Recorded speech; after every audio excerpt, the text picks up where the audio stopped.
Hello and welcome my dear student. আজকে আমি তোমাদের র্যাপিড রিডারের শেক্সপিয়ারের যে তিনটি গল্প রয়েছে তার অপর একটি গল্প অর্থাৎ অ্যাজ ইউ লাইক ইট এই গল্পটা নিয়ে আলোচনা করতে চলেছি। Before going to our class আজকে আমি প্রথমেই বলে দিই যে পুরো গল্পটা আমি তোমাদের লাইন ওয়াইজ লাইন ধরে ধরে ব্যাখ্যা করে দেবো এবং প্রত্যেকটা জায়গায় ইম্পর্টেন্ট কোশ্চেনগুলো আমি বলে দেবো যেগুলো আমাদের এমসিকিউর জন্য খুবই গুরুত্বপূর্ণ। চলো আজকে আমরা আমাদের শেক্সপিয়ারের লেখা একটা অন্যতম কমেডি ড্রামা বলতে পারো। চলো আজকে আমরা আমাদের টেক্সটের পুরো অংশটা চেষ্টা করছি পড়ে নেওয়ার। গল্পটা পড়ার আগে প্রথমেই আমরা যে বিষয়টাতে নজর রাখবো, গল্পটার টাইটেল অর্থাৎ অ্যাজ ইউ লাইক ইট গল্পটার নাম এইভাবে দেওয়া হলো কেন। শেক্সপিয়ারের অন্যান্য নাটকগুলোর ক্ষেত্রে অধিকাংশ ক্ষেত্রে আমরা যে দুটো নাটক গল্পের আকারে পড়েছি সেখানে দেখেছি গল্পের যারা প্রধান চরিত্র তাদের নাম অনুসারে কিন্তু গল্পের নামকরণ করা হয়েছে, বাট এই গল্পের প্রধান চরিত্রের নাম অনুসারে কিন্তু গল্পের নামকরণ করা হয়নি, বরং টাইটেলটা কিছুটা অদ্ভুত, অ্যাজ ইউ লাইক ইট, যেমনটা তুমি মনে করো বা তোমরা মনে করো। এর পেছনে একটা খুব সুন্দর ট্যাকটিস রয়েছে শেক্সপিয়ারে। শেক্সপিয়ার একজন প্রসিদ্ধ লেখক যেমন ছিলেন তেমনই একজন সাকসেসফুল বিজনেসম্যানও ছিলেন তার ট্রিক্সগুলোর জন্য। কেন তিনি সাকসেসফুল বিজনেসম্যান কীভাবে ছিলেন? তিনি কিন্তু এমনি এমনি এই গল্পটার নাম অ্যাজ ইউ লাইক ইট দেননি। তিনি এই গল্পটা রচনা করেছিলেন তৎকালীন দিনে ইংল্যান্ডে এই সমস্ত মঞ্চে যে সমস্ত নাটকগুলো উপস্থাপিত হতো তার অধিকাংশ মেজরিটি অফ অডিয়েন্স থাকতো কিন্তু মিডল ক্লাস কিংবা যারা লোয়ার ক্লাস সেই সমস্ত পিপলরা। তো এই সমস্ত লোয়ার ক্লাস পিপলরা সারাদিনে তাদের লেবারাস ওয়ার্ক কমপ্লিট করার পর যখন এই সমস্ত নাটক দেখতে আসতো তারা সেই সমস্ত জায়গায় কিছুটা হাস্যরস বেশি করে চাইতো, যার জন্য এই নাটকে কিন্তু বেশ কয়েক জায়গায় হাস্যরস আমরা দেখতে পাবো। এইবার শেক্সপিয়ার একটা কাজ করেছিলেন, ট্রিকলি এই গল্পের নামটা বলেছিলেন যে দর্শক যেভাবে নাম দিতে চায় সেটাই তারা দিক, অ্যাজ ইউ লাইক ইট। তাহলে এবার ভেবে দেখো, দর্শক যখনই এই নাটকটার নামটা কি দেবো এটা ভাবে আগ্রহী হবে তখন কিন্তু তারা প্রত্যেকেই একবার নাটকটা দেখতে যাবে। তার মানে শেক্সপিয়ারের এই নাটকটা কিন্তু দর্শক টানতে সক্ষম হবে, তাই প্রত্যেকেই চাইবে আচ্ছা ও এই নামটা বলছে এরকম সাজেস্ট করছে, আচ্ছা আমি দেখি তো, আমি নাটকটা গিয়ে দেখে আসি কেমন নাম দেওয়া যায়। এইভাবে কিন্তু শেক্সপিয়ারের নাটকটা তার এই ট্রিকি একটা কায়দার জন্য বলতে পারো প্রচুর পরিমাণে সেই যুগে দর্শক টানতে সক্ষম হয়েছিল। যাই হোক, আমরা আমাদের গল্পে এবার চলো টেক্সটে প্রবেশ করি। গল্প শুরু হচ্ছে। The story begins. গল্প শুরু হয়। At a time when France was divided into provinces. গল্প শুরু হচ্ছে সেই সময় থেকে যখন ফ্রান্স বিভক্ত ছিল বিভিন্ন ছোট ছোট রাজ্য বা প্রদেশ। প্রভিন্সেস মানে রাজ্য বা প্রদেশ বলতে পারি। তাহলে গল্প আমরা দেখতে পাচ্ছি ফ্রান্সে, তাহলে ছোট ছোট রাজ্য বা প্রদেশে কিংবা ডিউকডমস ওই রাজত্বে বিভক্ত ছিল। ইন ওয়ান সাচ প্রভিন্স, এইরকমই একটা প্রদেশে দেয়ার ওয়াজ আ উসারপার, সেখানে একজন দখলদার ছিল। আচ্ছা, আসারপার বা উসারপার শব্দের অর্থ কি? দখলদার। তাহলে এইরকমই একটা প্রভিন্সেসে একজন দখলদার ছিলেন। Who had ডিপোজড and ব্যানিস্ট his elder brother the lawful Duke, যিনি কি করেছিলেন? ডিপোজ অর্থাৎ পদচ্যুত করেছিলেন, অ্যান্ড ব্যানিস্ট এবং বিতাড়িত করেছিলেন হিজ এল্ডার ব্রাদার তার বড় ভাইকে, দ্য লফুল ডিউক আইন অনুসারে যিনি রাজা হওয়ার কথা।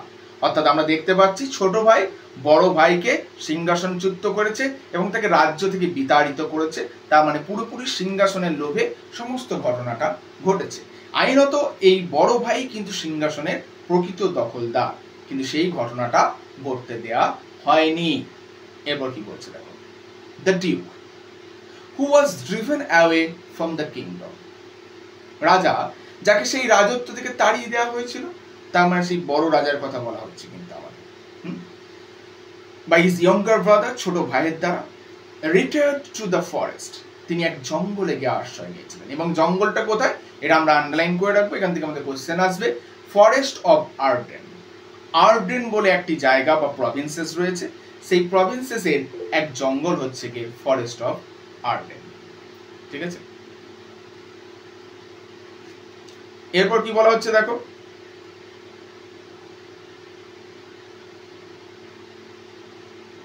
কাদের সঙ্গে তিনি আশ্রয় নিয়েছিলেন?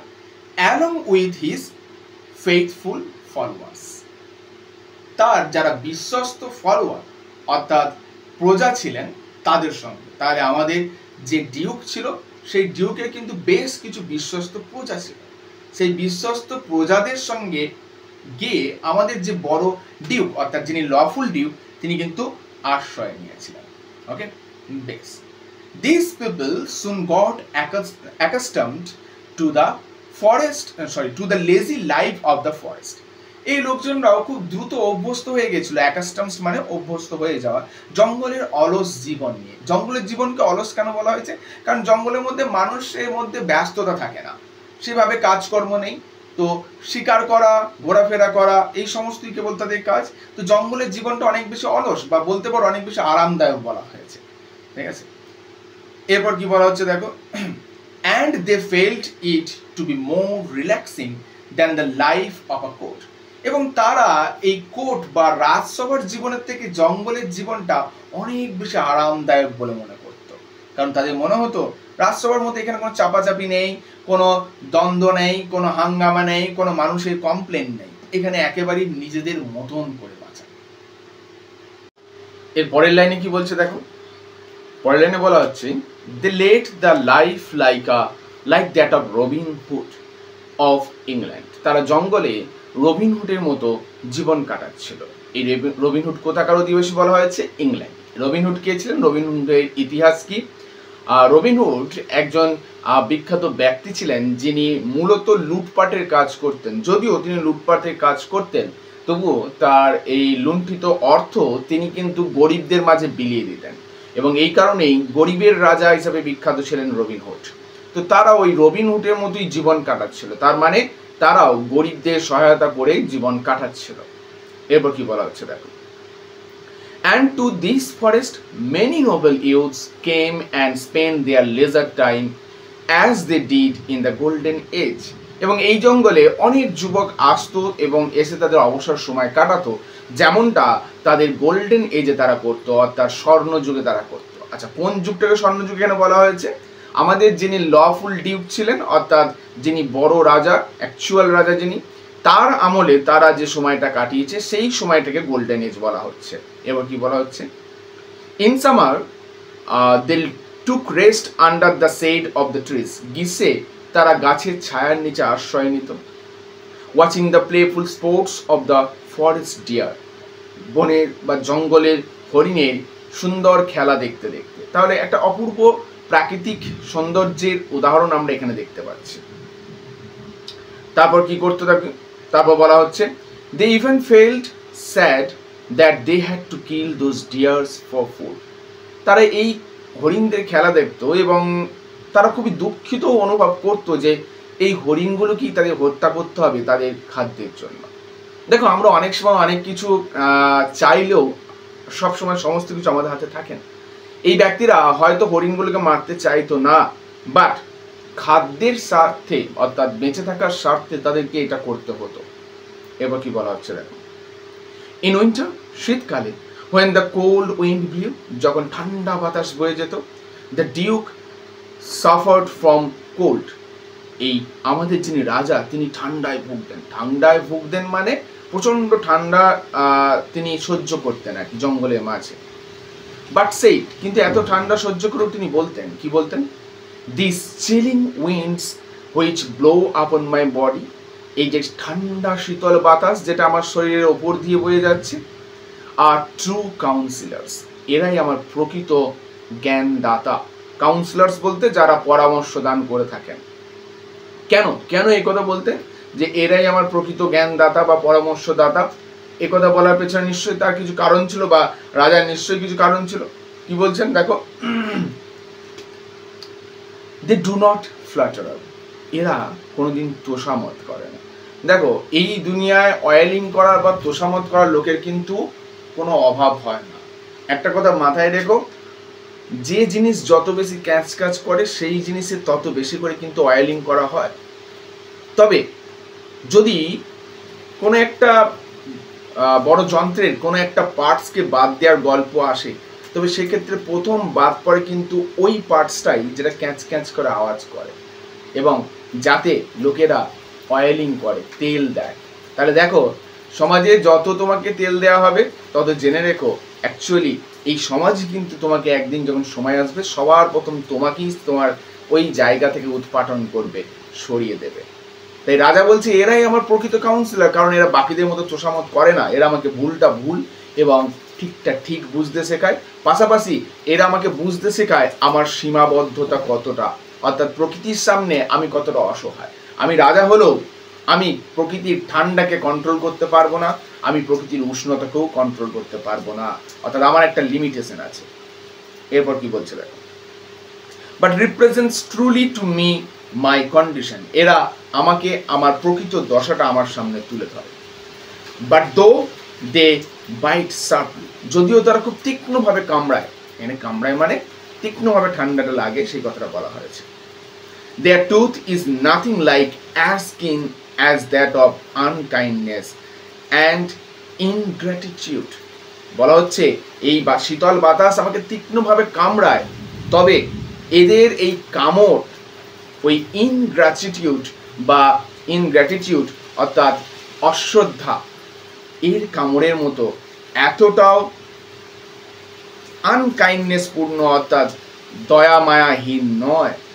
তার মানে যদি রাজার লাইফটা লক্ষ্য করি তাহলে আমরা দেখতে পাবো রাজা সিংহাসন বিচ্যুত হয়েছেন এবং তাকে রাজ্য থেকে বিতাড়িত হয়েছেন কার দ্বারা? তার নিজের ভাইয়ের দ্বারা। তাহলে রাজা বলছেন যে এরা কামড়ায়, অর্থাৎ এই শীতল বাতাস আমাকে কনকনে ঠান্ডার দ্বারা কামড়ায়, তবে সেটা আবার সামনে থেকে, অন্তত আমার পিছন থেকে তো নয়, অর্থাৎ এরা পিছন থেকে অ্যাটাক করে না, এরা সামনে থেকে প্রকৃত শত্রুর মতো অ্যাটাক করে, আমার ভাইয়ের মতো পিছন থেকে নয়। এবার কি বলা হচ্ছে দেখো, he remarked that men might say against adversities but there are some uses of the poisonous stone, এটা দারুণ কথা। বলা হচ্ছে মানুষ অ্যাডভার্সিটি মানে প্রতিকূলতা, আমরা মানুষেরা প্রতিকূলতার বিরুদ্ধে কথা বলতে পারি, আমরা বলতে পারি জীবনে এত প্রতিকূলতা বাধা বিপত্তি ভাবে নানান রকম সমস্যার কথা নানান সময় বলে থাকি, কিন্তু রাজা বলছেন যে সমস্ত প্রতিকূলতার একটা ভালো দিক রয়েছে, ঠিক যেমন একটা পয়জনাস স্টোন বিষাক্ত ব্যাঙের রয়েছে। অর্থাৎ অ্যাকচুয়ালি এটা জঙ্গলে এক ধরনের ব্যাঙ পাওয়া যায় যা ক্যান্সার বা বিভিন্ন রকম মারণ ব্যাধির ঔষধ হিসাবে কিন্তু তাদের বিভিন্ন প্রকার শরীরের রস কাজে লেগে থাকে। তো সেটা সাইন্টিফিক রিজন, বাট অ্যাকচুয়ালি রাজা যেটা বলতে চাইছেন যে এই দুনিয়ায় যা কিছু আমাদের সামনে প্রতিকূলতার সৃষ্টি করে তা যে সবসময় খারাপ হয় তা নয়। তোমরাই ক্লাস 12-এ উঠে তোমরা একটা চ্যাপ্টার পড়বে এপিজে আব্দুল কালামের আত্মজীবনী থেকে নেওয়া স্ট্রং রুটস বলে, সেখানে দেখতে পাবে এপিজে আব্দুল কালামের বাবা একটা মন্তব্য করছেন এপিজে আব্দুল কালামকে, যেখানে তিনি বলছেন adversity always presents opportunity for introspection, অর্থাৎ প্রতিকূলতা সবসময় আমাদের একটা সুযোগ এনে দেয় আত্মসমালোচনা করার।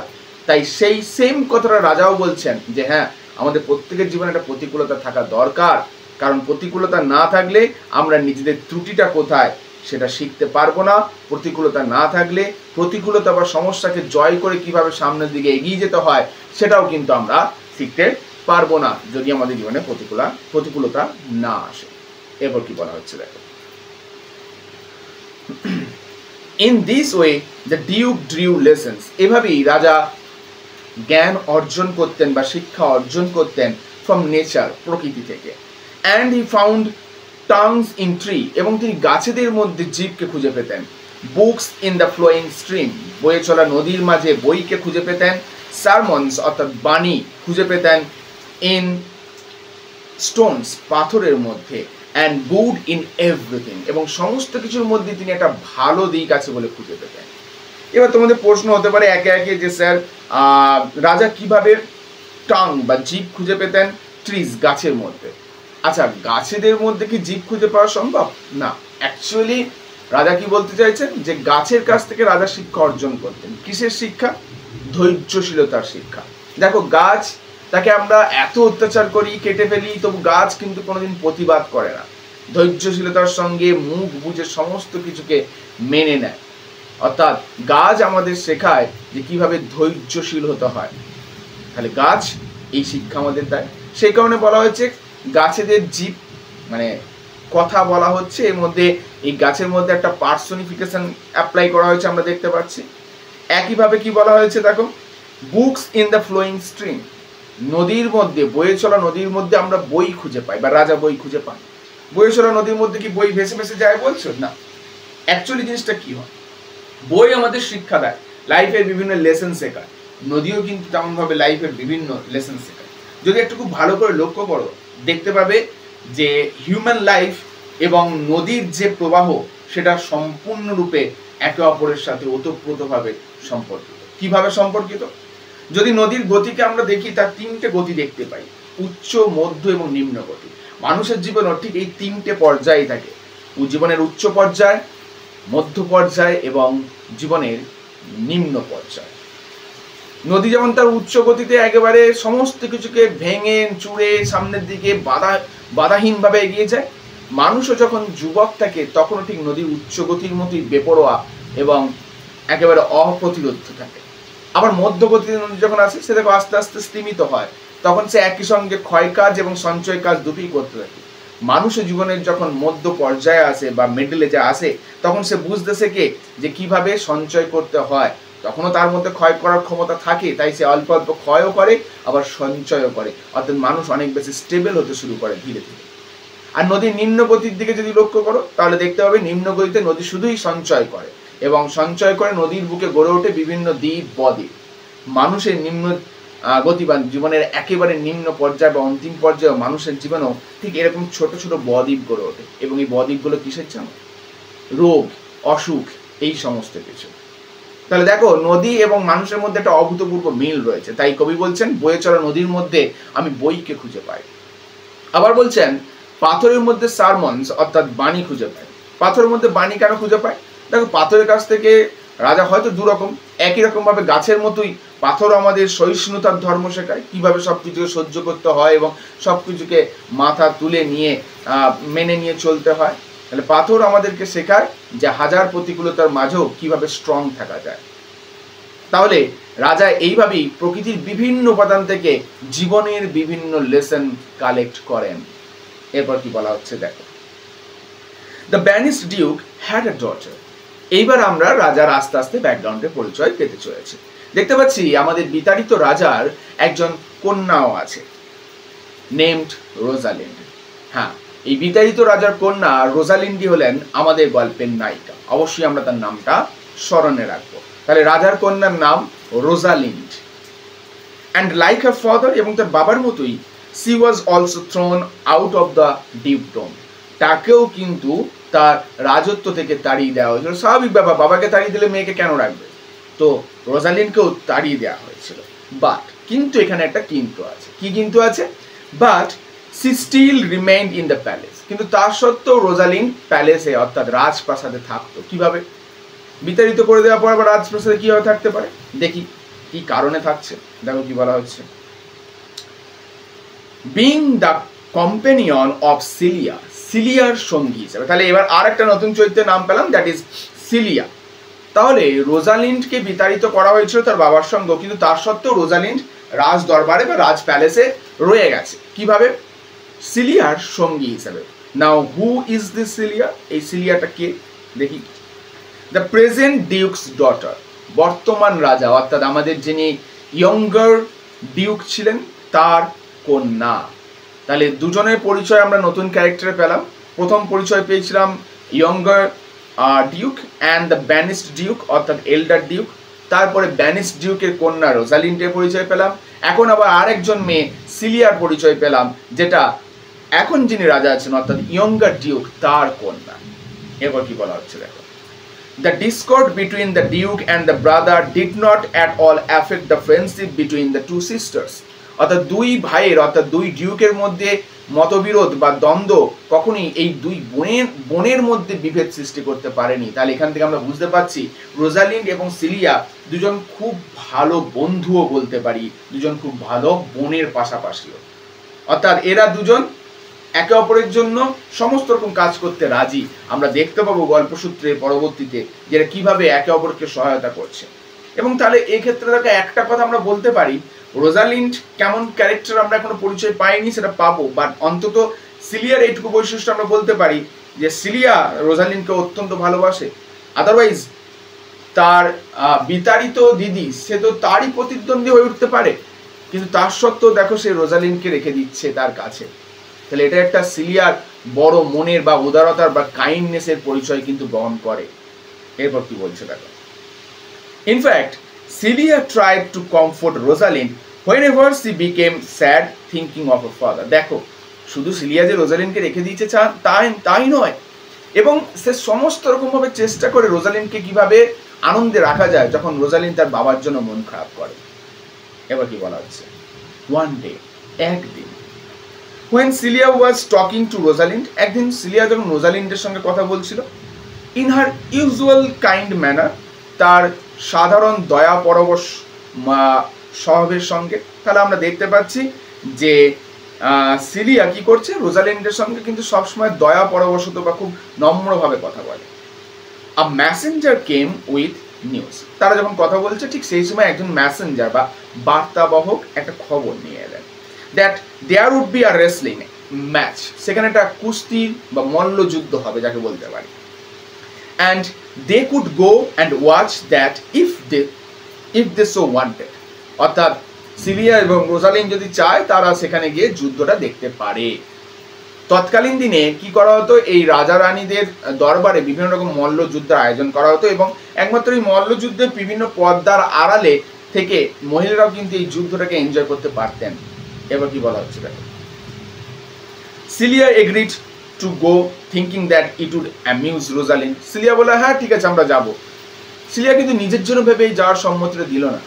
সিলিয়া ভাবলো যদি যায় অন্তত তাহলে রোজালিন্ডের মনটা তো একটু ডাইভার্ট হবে, বাবার জন্য মন খারাপ করছে, ওইদিকে গেলে মনটা ওইদিকে সরে যাবে, তো ভাবে ঠিক আছে চলো অ্যাটলিস্ট রোজালিন্ডের জন্য তো করা যেতেই পারে। এরপর কি বললো, ডিউরিং দোজ টাইম, তৎকালীন দিনে, wrestling matches are viewed by noble ladies. Wrestling এর ম্যাচ নোবেল লেডিরা বা সমাজের যারা উচ্চবর্গীয় ব্যক্তিবর্গ বা মহিলারা তারা কিন্তু দেখতে যেতেন। And princess being a favourite sports of princess. এইবার রাজকুমারীরাও যেত, কারণ এটা রাজকুমারদের প্রিয় খেলা ছিল। তাহলে তৎকালীন দিনে বিভিন্ন রাজকুমাররাও আসতেন এই রেসলিং লড়াই করার জন্য। এরপর কি বলা হচ্ছে, but here they thought that they would face a tragedy as a practised wrestler was to fight an inexperienced young man. কিন্তু আজকে যে মল্লযুদ্ধটা হতে চলেছে, এই রোজালিন্ড এবং সিলিয়া যখন সেখানে পৌঁছলো তখন তারা বুঝতে পারলো যে আজকের এই মল্লযুদ্ধে আমরা হয়তো একটা ট্র্যাজেডি দেখতে পারি, মানে ভয়ানক কিছু ঘটে যেতে পারে। কেন এই কথা? কারণ দেখা যাচ্ছে যে যুদ্ধটা হচ্ছে সেখানে একদিকে রয়েছে একজন প্রফেশনাল রেসলার, অর্থাৎ যে রীতিমতো রেসলিং খেলার সঙ্গে যুক্ত, কিন্তু অন্যদিকে একজন সাধারণ ইনএক্সপিরিয়েন্সড ইয়ং ম্যান, যার কোনো অভিজ্ঞতাই নাই, এমন একজন যুবক। তাহলে স্বাভাবিক ব্যাপার, একটা মল্লযুদ্ধ, সেখানে একজন বড় কুস্তিগির নানানভাবে যে স্ট্রং, সে যদি যুদ্ধ করতে নামে তার বিরুদ্ধেও নিশ্চয়ই সেরকম একটা সমপ্রতিদ্বন্দ্বী হওয়া উচিত। কিন্তু উল্টো দিকে যে ব্যক্তিটা রয়েছে সে কিন্তু নিতান্তই ইনএক্সপিরিয়েন্সড, এই রেসলিং সম্বন্ধে তার কোনো এক্সপিরিয়েন্সই নেই, আর খুব বেশি শক্তিমানও কিন্তু সে নয়, অর্থাৎ বলবান ব্যক্তিও কিন্তু নয়। এবার তৎকালীন দিনে ওই ছেড়ে দেওয়া হবে অর্ধেক, তা না, অনেক সময় মৃত্যু পর্যন্ত ঘটে যেত এই রেসলিং খেলতে গিয়ে। এবার কি হচ্ছে দেখো, when the duke saw that both the ladies had come to watch such an uneven match, যখন ডিউক অর্থাৎ আমাদের এই ইয়ং ডিউক মানে যিনি ছোট ডিউক, তিনি দেখলেন যে দুজন লেডি এসেছে এই আনইকুয়াল ম্যাচটা দেখতে বা আনইভেন ম্যাচটা দেখতে, between a practice wrestler and a young man, একজন অভিজ্ঞ রেসলার এবং একজন যুবক পুরুষের সঙ্গে। The duke asked them, duke তখন তাদেরকে বললেন, to dissuade the young man from fighting, তারা যাতে প্রতিহত করে ওই ইয়ং মানুষটাকে যাতে সে যুদ্ধ না করে। অর্থাৎ ডিউক দেখলেন এরকম একটা অসম যুদ্ধ আমার কন্যাদের সামনে অর্থাৎ প্রিন্সেসদের সামনে হলে আমারই মান সম্মানটা থাকবে না, বলবে বাবা তুমি এমন একটা যুদ্ধের আয়োজন করলে যেখানে এরকম একটা অসম ফাইট হলো। তো তখন তিনি তার কন্যাদের বললেন একটা কাজ করো, তোমরা যে কোনো মূল্যে একটা কাজ করো, এই যুদ্ধটা যদি বন্ধ করা যায় সেরকম ব্যবস্থা করো। তো যথারীতি কি হলো, at first Celia tried to resist the young man youth. Celia চেষ্টা করলো ওই যে যুবক আছে তাকে থামানোর, ঠিক আছে, from taking up such an unequal challenge, এরকম যাতে আনইকুয়াল চ্যালেঞ্জে না নেয় সেই জন্য। And then Rosalind, by her kind words, tried to change the mind of the ensuing fight. তখন রোজালিন তার মিষ্টি মিষ্টি কথা দিয়ে তারপর ঘোরানোর চেষ্টা করলো যাতে এই প্রকার যুদ্ধে আমাদের ওই ইয়ং ম্যান অংশগ্রহণ না করে। But after hearing the entries of the ladies, অর্থাৎ এই মহিলাদের বিভিন্ন প্রকার ভোলানোর কথা শোনার পর, the youth became all the more determined to prove his valor in front of fair ladies.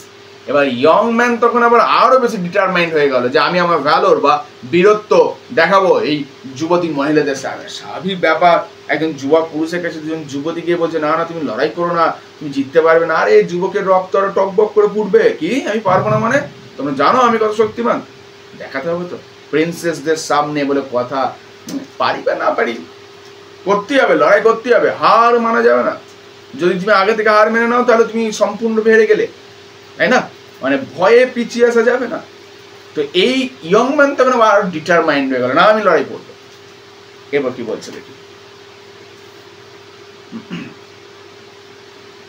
he refused to listen to them, সে প্রত্যাখ্যান করলো যে না আমি আপনাদের কথা শুনবো না। but he said in such a graceful manner that both the ladies became more concerned of him. কিন্তু প্রত্যাখ্যান তিনি একবার মুখের উপর এইভাবে করে দেননি, কিন্তু এমন ভাবে সুন্দর করে গুছিয়ে বললেন কিছু কথা যাতে ওই মহিলারা তার সম্বন্ধে অর্থাৎ ওই ইয়ং ম্যান সম্বন্ধে আরো বেশি কনসার্ন অর্থাৎ আরো বেশি ভাবুক বা চিন্তিত হয়ে পড়লো। কি কথা বলেছিল ইয়ং ম্যান যাতে এরা আরো বেশি চিন্তিত হলো, দেখো কি বলছে। he said, সে বলেছিল, I am sorry to deny such fair and beautiful ladies anything.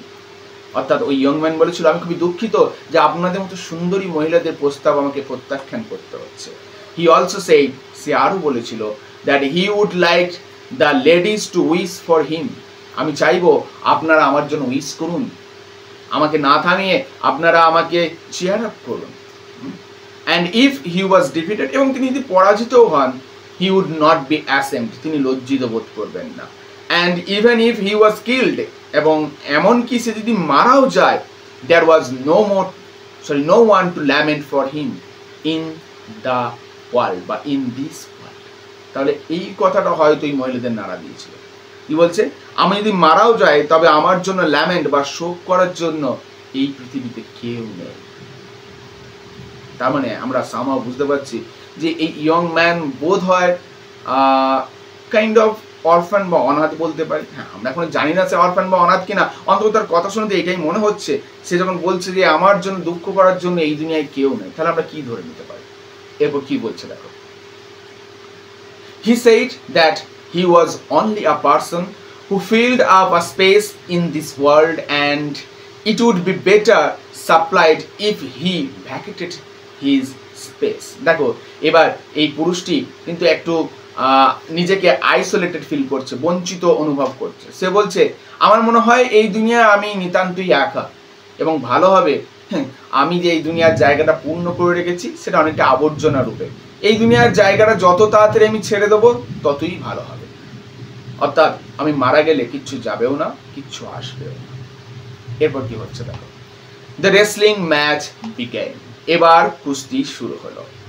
Cilia wish that the youth would not be hurt, Celia মনে মনে ভাবলো যেন ওই যুবকটা যেন আবার আঘাত না পায়, তাদের একটা দয়া হচ্ছে। হ্যাঁ, ওই যুবকটা মুখে এমনিতেই এত দুঃখের কথা শুনে এলো ডিউরিং দ্য বাউট, এই মল্ল যুদ্ধের সময়। But Rosalind was more concern, কিন্তু রোজালিন্ড একটু বেশি ভাবছিল ইয়াং মানুষটাকে নিয়ে। She had an inclination towards him because she felt pity for the friendless condition. এবার কি বলা হচ্ছে দেখো, এবার রোজালিন্ড আরো একটু বেশি করে দুঃখ অনুভব করছিল ইয়ং মানুষটার জন্য, কারণ ওই ইয়ং মানুষটার বন্ধুহীন অসহায় অবস্থাটা ভেবে। তার মানে রোজালিন্ড বোঝে যে নিঃসঙ্গতা কতটা যন্ত্রণা, কারণ রোজালিন্ড তো তার বাবাকে দেখতে পায় না, একটা প্যালেস বা রাজপ্রাসাদে থাকা সত্ত্বেও সে কিন্তু বঞ্চিত। তাই রোজালিন্ড বোঝে বঞ্চিত থাকার কষ্টটা কতটা। ইয়ং ম্যানটাও তো বঞ্চিত ছিল, তাই সে ভাবছে ওই বেচারি এমনিতেই বঞ্চিত, তারপরে ও যদি আবার কষ্ট পায়, দুঃখ পায়, আঘাত পায়, তাহলে ওকে দেখাশোনাটা কে করবে, এই সমস্ত কথা ভেবে রোজালিন্ড একটু বেশি কষ্ট পাচ্ছিল। It seemed that she had almost fallen in love for him. এটা মনে হচ্ছিল তাকে দেখে, অর্থাৎ রোজালিন্ডকে দেখে, যে রোজালিন্ড ওই ইয়ং ম্যানের ইতিমধ্যে বোধহয় প্রেমে পড়ে গেছে। দেখো শেক্সপিয়ারের কমেডি ড্রামা যেগুলো হয় সেগুলোতে কিন্তু নায়িকারা হুটহাট করে প্রেমে পড়ে, নায়িকা বা নায়ক দুজনেই, মানে কথাবার্তা নেই, মানে kind of love at first সাইটের মধ্যে কিন্তু হুট করে প্রেমে পড়ে যায়। তাহলে রোজালিন্ডকে দেখে মনে হচ্ছে রোজালিন্ড আমাদের যে ইয়ং ম্যান তার প্রেমে পড়ে গেছে। এবার কি বলছে দেখো, the inspiration that the youth goat from the ladies, অনুপ্রেরণা যেটা ওই মহিলাদের কাছ থেকে ইউথ পেয়েছিল, ওয়ার্কড ওয়ান্ডারাস, সেটা অভূতপূর্বভাবে কাজ করে গেল ফর হিম, তার জন্য। And he defeated his opponent, হারিয়েও ফেললো অপোনেন্টকে, in such a way that for some time he could not even talk. Young man মানে তার বিরোধী ওই প্র্যাকটিস রেসলারকে হারিয়ে ফেললো, এবং এমনভাবে হারিয়ে ফেললো সে নিজেও বিশ্বাস করতে পারলো না এটা আমি কি করলাম। তো এবং এই বিস্ময়তার সঙ্গে সে নিজেও কিছুক্ষণ কথা বলতে পারলো না। এরপর কি হচ্ছে দেখো, the Duke Friedrich was very pleased. Duke Friedrich তখন খুব সন্তুষ্ট হলেন উইথ দ্য ইউথ স্কিল, এই যুবকের দক্ষতা দেখে, অ্যান্ড কারেজ, সাহস দেখে, and wanted to know more about him, এবং তার সম্বন্ধে আরো বেশি কিছু জানতে চাইলেন, মানে এই ছেলেটা কে, কোত্থেকে এসেছে, তার ব্যাকগ্রাউন্ড কি, সমস্ত কিছু ইতিবৃত্তান্ত জানতে চাইলেন। এবার দেখো হঠাৎ করে আমরা একটা নাম পেয়ে গেলাম, ডিউক ফেডরিক। এ কোত্থেকে এলো, হু ইজ দিস ডিউক? এটা আর অন্য কেউ নয়, ওই সেই ইয়ং ডিউক যিনি তার দাদাকে বিতাড়িত করেছেন, আনলফুল ডিউক, অর্থাৎ সিলিয়ার বাবা, তার নাম ছিল ফেডরিক। তাহলে এতক্ষণে আমাদের ইয়ং ডিউকের নাম আমরা জানতে পারলাম, কিন্তু গোটা গল্পে আমরা কিন্তু ব্যানিস্ট ডিউকের নাম জানতে পারবো না, তার নামটা কিন্তু অজানাই রাখা হয়েছে, অর্থাৎ ব্যানিস্ট রাখা হয়েছে। এরপর কি বলা হচ্ছে দেখো, তার মানে ইন্টারেস্টেড হয়ে বললেন ডিউক ফেডরিক, কি ব্যাপার, লোকে কি, ভালোই দক্ষতা। এবার কি বলছে দেখো, the youth introduced himself as Orlando. এই ইউথ নিজের পরিচয় দিলেন অরল্যান্ডো হিসেবে। তাহলে এতক্ষণ পর্যন্ত আমাদেরকে ইয়ং ম্যান বা ইউথ বলে চিনছিলাম, সে অ্যাকচুয়ালি অরল্যান্ডো, আমাদের গল্পের নায়ক। এরপর কি বলা হচ্ছে দেখো, the youngest son of sir Rowland de Boys. তাহলে অরল্যান্ডো হচ্ছে গিয়ে স্যার রওল্যান্ড ডি বয়েজের ইয়ংগেস্ট সন, অর্থাৎ ছোট সন্তান। আচ্ছা, রওল্যান্ড ডি বয়েজ একজন নাইট ছিলেন, নাইট যোদ্ধা, সেই কারণে তার নামের আগে স্যার বসানো আছে। ওকে, বেশ, তারপর কি বলা হচ্ছে দেখো, sir Rowland de Boys was dead. Rowland de Boys মারা গেছেন। But when he was alive, কিন্তু যখন তিনি জীবিত ছিলেন, he was a friend of the banished duke, বিতাড়িত রাজার বন্ধু ছিলেন। তাহলে এবার ভেবে দেখো, তাহলে আমাদের ডিউক ফেডরিক কি তাকে আর সহ্য করতে পারবে? তার বিতাড়িত দাদার বন্ধু ছিল, শত্রু তো, শত্রুর শত্রু, শত্রুর বন্ধু আমার তো শত্রু হবেই, তাই না? এবার কি বলছে দেখো, সো অন হিয়ারিং দ্যাট, এই কথাটা শুনে, Orlando was his son, Orlando তার পুত্র, অর্থাৎ রওল্যান্ড ডি বয়েজের পুত্র, এই কথাটা শোনার পর দ্য ডিউক, অর্থাৎ ডিউক ফেডরিক ওয়াজ ডিসপ্লেসড, অসন্তুষ্ট হলেন, and wished he had been the son of someone else, এবং মনে মনে ভাবলেন সে যদি অন্য কারোর সন্তান হতো ভালো হতো। তার মানে ডিউক ফেডরিক যেই শুনলেন যে আমাদের অরল্যান্ডো স্যার রওল্যান্ড ডি বয়েজের পুত্র, তখন খুব অসন্তুষ্ট হয়ে গেলেন। কারণটা তো আমরা অলরেডি জানলাম, তিনি চাইছিলেন যে অরল্যান্ডো অন্য কারোর পুত্র হলে ভালো হতো। কেন? তিনি অরল্যান্ডো দ্বারা প্লিজড হয়েছিলেন। কে বলতে পারে, হয়তো সিলিয়ার জন্য তিনি পাত্র হিসেবে অরল্যান্ডোকে চুজ করতে চাইছিলেন, সেই জন্য এত ইন্টারেস্টেড ছিলেন, তাই তিনি একটু অসন্তুষ্ট হলেন, অরল্যান্ডোর পরিচয় দেবেন।